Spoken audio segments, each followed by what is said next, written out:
High, আমি আবান্তিকা।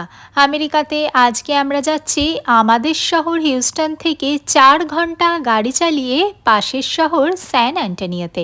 এখানে এসেছি স্যান অ্যান্টনিও সি ওয়ার্ল্ডের ওয়াটার পার্কে। দেখুন, শুধু মানুষে মানুষ। সকাল 11টার সময়তেই প্রচুর মানুষ এসে ভিড় করেছে। সারা বছর যে এই মানুষগুলো কোথায় থাকে দেখতেই পাওয়া যায় না। আর আজকে দেখুন ওয়াটার পার্কে কি প্রচুর ভিড় হয়েছে। যেখানেই রাইডে যাচ্ছি এতক্ষণ যে লাইন দিয়ে দাঁড়াতে হচ্ছে, লাইনে দাঁড়িয়েই অর্ধেকটা সময় নষ্ট হয়ে যাচ্ছে। আর এই হচ্ছে ওপর থেকে আমি আপনাদেরকে পুরো 360 ডিগ্রি ভিউটা দেখাচ্ছি। আজকে আবার গরমও পড়েছে মারাত্মক। আমেরিকার টেক্সাসে আজকে গরম হয়েছে 35 ডিগ্রি।